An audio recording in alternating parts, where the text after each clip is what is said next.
રાજ્યમાં ભાવનગર હોય કે પછી રાજકોટ, સત્તામાં બેસેલા અમુક પોતાના હિસારે બધું ચલાવવા માંગતા હોય છે અને જો તેની મરજી મુજબ ન થાય તો તે અધિકારીઓ અને પદાધિકારીઓને ડરાવી ધમકાવીને શાસન કરતા હોય છે। આવી જ ઘટના ભાવનગરમાં બની છે, જ્યાં આંતરિક જૂથવાદનો ભોગ મેયર બન્યા કે કેમ તે હાલ ચર્ચાનો વિષય બન્યો છે। નમસ્કાર, BS9 TV ન્યૂઝમાં આપની સાથે હું ભગવતી વિશાવડિયા। ભાવનગર શહેર ભાજપના આંતરિક વિખવાદો વચ્ચે ભાવનગરના મેયર ભરત બારટે અગાઉ સોશિયલ મીડિયા ગ્રુપમાં આત્મવિલોપન કરવાની ચીમકી ઉચ્ચાર્યા બાદ હવે તેમના સૂર બદલાયા છે। મેયરે સ્પષ્ટતા કરી છે કે તેમનો હેતુ કોઈને દબાવવાનો નહોતો અને તેમને કોઈ દબાવવા માંગે તેવું પણ નથી।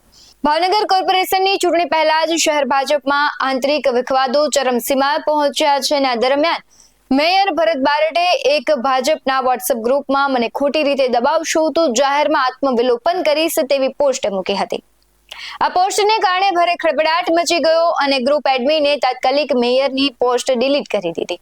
જો કે આત્મવિલોપનની ચીમકી બાદ મેયર જે ભરત બારટ છે તેણે હવે અલગ નિવેદન આપ્યું છે। તેમણે હવે જે નિવેદન આપ્યું છે તેમાં કહ્યું છે કે મેં મારા પરિવારમાં વાતમાંથી વાત કરી તેનો કોઈ અર્થ નથી। મેં કોઈને દબાવવા માટે કંઈ કહ્યું નથી અને મને કોઈ પણ દબાવતું પણ નથી। મેયરે પોતાની ઓળખ ભાજપના સિનિયર કાર્યકર્તા તરીકે આપી। તેમણે જણાવ્યું હતું કે હું ભાજપનો સિનિયર કાર્યકર્તા છું, 45 વર્ષથી હું પાર્ટીની સેવા કરું છું।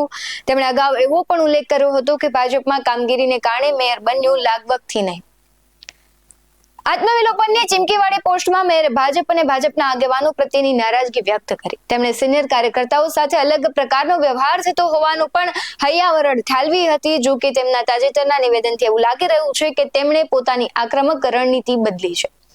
આ સમગ્ર ઘટનાક્રમ ભાવનગર ભાજપમાં ચાલી રહેલા આંતરિક તણાવને ઉજાગર કરે છે અને આગામી કોર્પોરેશન ચૂંટણી પહેલા આ વિખવાદો કઈ દિશામાં જશે તે જોવું રસપ્રદ રહેશે। શું કહી રહ્યા છે મેયર તેના પર નજર કરીએ।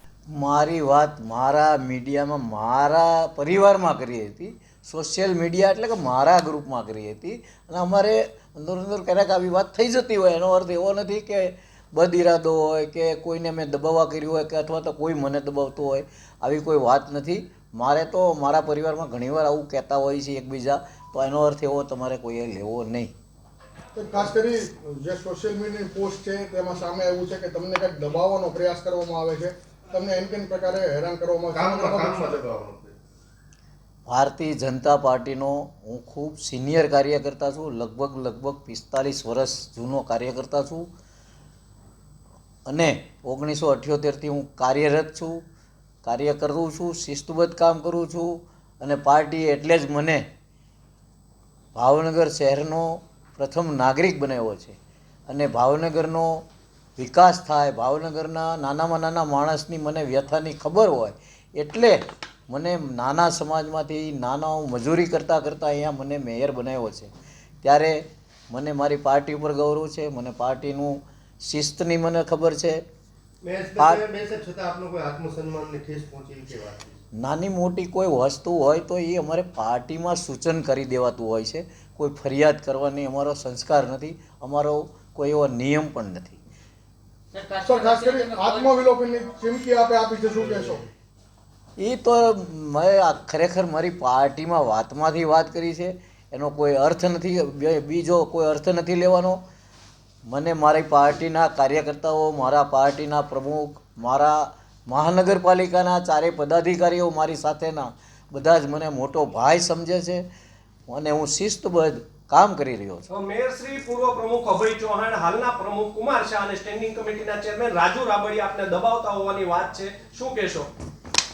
મારે આવી કોઈ વાત નથી। અહીંયા તમે દરરોજ ચા પીવા પણ આવો છો, તમને હું રોજ પ્રેસ રિપોર્ટ પણ આપું છું અને આપને ખ્યાલ જ છે કે હું કઈ પદ્ધતિથી કામ કરું છું। મારી અલગ નીતિ હોય છે, અલગ પદ્ધતિ હોય છે અને એમાં મને કોઈ દબાવતું નથી, મને કોઈ કાંઈ કડકાઈ કરતું નથી। મેયર શ્રી, કાલ પોસ્ટ વાયરલ થયા બાદ ભાજપના હાઈકમાન્ડ દ્વારા તમને શું દબાવવામાં આવ્યા છે? આજે કાલે રાત્રેની પોસ્ટ જે છે તે અલગ છે અને હાલ આપનો સૂર બદલાઈ ગયો છે। આત્મવિલોપન સુધીની તમે ચીમકી આપી દીધી છે, પરંતુ તમે કહી રહ્યા છો મને કોઈ દબાવતું નથી। શું તમને દબાવવામાં આવ્યા છે હાઈકમાન્ડ દ્વારા? ના, કોઈ એવી વાત નથી। તમે જે પોસ્ટ મૂકી મારા સોશિયલ મીડિયામાંથી તમને મળી છે, મેં કોઈને ફરિયાદ કરી નથી, જાહેરમાં ફરિયાદ મારી હોતી પણ નથી અને હું જ પોતે પાર્ટીનો વડીલ છું, પાર્ટીનો વરિષ્ઠ છું, પાર્ટીનો મોટો ભાઈ છું। મારે ક્યાંય ફરિયાદ કરવાની હોતી નથી. આ માત્ર વાત ભાવનગરની નથી, તમે અમુક એવા શહેરો છે ત્યાં જુઓ તો આંતરિક જૂથવાદ છે તે ચરમસીમાએ પહોંચ્યો છે. કોઈ એક નેતા કે પદાધિકારી કે અધિકારી હોય છે તે પોતાના મુજબ જ આખું કોર્પોરેશન હોય તે ચલાવવાની ઈચ્છા ધરાવતો હોય છે, અને જો એ ઈચ્છા મુજબ ન થાય એટલે આવી રીતના મેયર હોય કે પછી કોઈ બીજા વ્યક્તિ હોય ત્યારે તેને પોતાનું કહેવાય છે કે આત્મસન્માન છે તે ઘવાતું હોય ત્યારે આવી પોસ્ટ થતી હોય છે, ઘણી વખત જાહેરમાં નિવેદનો થતા હોય છે. એટલે તમારું શું કહેવું છે આ મુદ્દાને લઈને કમેન્ટ બોક્સમાં જરૂરથી જણાવજો.